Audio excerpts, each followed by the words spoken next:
दो चीजें black list की है, हिंदू मुस्लिम और वक्फ बोर्ड। ये भारतीय किसान यूनियन ने ब्लैक लिस्टेड कर दिया, इस पर हम कोई जवाब नहीं देते। वो तो बोल रहे हैं वहाँ लागू नहीं होने देंगे। हमें नहीं पता, हमने तो ब्लैक लिस्टेड कर दिया। जब कुछ सवाल ये हैं, ये सरकारी सवाल हैं, हमने ये ब्लैक लिस्टेड कर दिया, इस पर हम नो कमेंट्स। तो ये क्या किस वजह से ब्लैक लिस्ट किया आपने? हमने कर वो भी दिया, तो उनमें भी तो लोग किसान हैं, आपके साथ जुड़े हैं, क्या भय है, किसी चीज का डर है? हमने ये कर दिया कि ये सरकार के सवाल है, जिस चीज को जिसको इससे फायदा हो रहा है वो इसको उठाओगा, जिसको इससे नुकसान होता है वो ब्लैक लिस्टेड। जनता सड़कों पर है ना बंगाल में, और आ जाए भाई।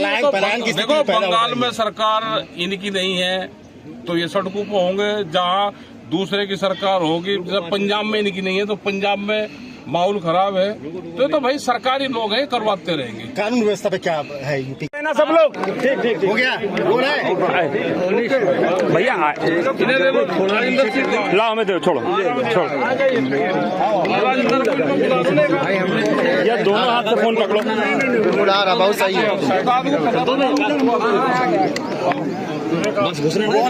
ना पकड़ पा रहे हो आप, दे दो हमें, कोई दिक्कत नहीं। रोल है। हाँ। सर आपने पीड़ित परिवार से क्या आश्वासन दिया, क्या उनका कहना था? देखो उनका तो वे तो कहने की कोई हालात में है नहीं। जी जिनके घर से 3 जवान मौत होगी हो, मर्डर हो गया हो, वो तो कोई कहने की हालात में है नहीं।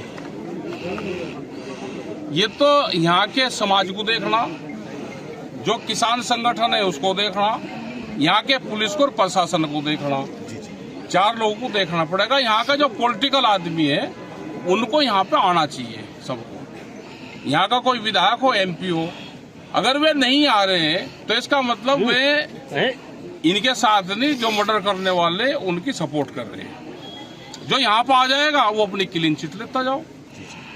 सबको आना चाहिए यहाँ पे, इनकी आर्थिक मदद भी करनी चाहिए। किसान संगठन भी इनकी आर्थिक मदद भी करेगा। प्रशासन से भी ये है कि अब कल से इनकी चिट्ठी लिखत पढ़त शुरू होगी। अब छुट्टी है 2 दिन बाद में।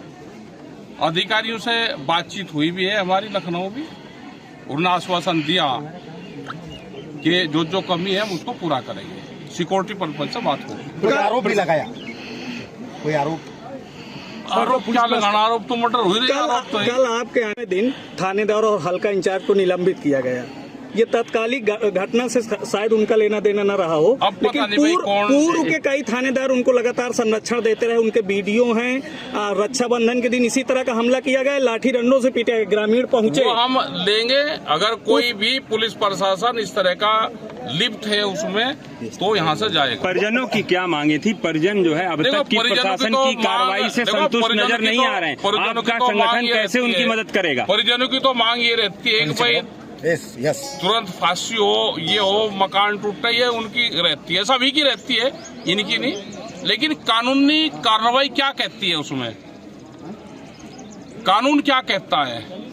तो पुलिस प्रशासन उसमें अपना काम भी करे। आप अभी तक की कार्रवाई को कैसे देखते हैं? संतुष्ट हैं आप अभी तक की कार्रवाई से या और कार्रवाई से? जो मुलजिम है वो तुरंत जाकर थाने में बैठ गया मर्डर करके, तो क्या तो पुलिस कर लेगी और क्या हम किसान संगठन कर लेंगे?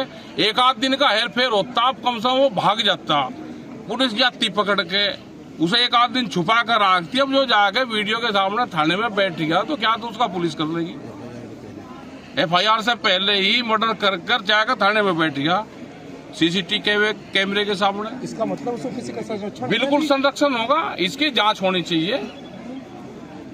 सब जांच इसकी पुलिस प्रशासन इसकी करे। क्या पॉलिटिकल इंटरफेरेंस भी है इसमें? भाई कुछ नहीं पता, हमें ज्यादा यहाँ के बारे में पता नहीं, लेकिन हो सकता है कि जो लोग यहाँ पर नहीं आ रहे तो इसका मतलब ये है कि मुलजिमों के साथ। कुछ राजनीतिक सवाल कर 15 लोग 15 लोग ये बता के उस टाइम पर मर्डर हुए तो 15 लोगों ने देखे यहाँ पे, लेकिन गवाही के लिए 2 ही आदमी आए, तो इसका मतलब भय का माहौल इस क्षेत्र में है। उनकी सुरक्षा की गारंटी देना चाहिए। जैसे लखीमपुर खीरी कांड में करीब 70-82 गवाह हैं और सबको सिक्योरिटी दे रखी है, तो यहाँ पे भी गवाहों को सिक्योरिटी जिम्मेदारी, इनके घर की जिम्मेदारी, इनकी आर्थिक मदद, इनकी नौकरी, बच्चों को कहीं बाहर भेजना, क्योंकि 2-2 साल के 5-5 साल के बालक हैं, 2 इनके घर में बच्चे, उनका भी कुछ हो सकता है।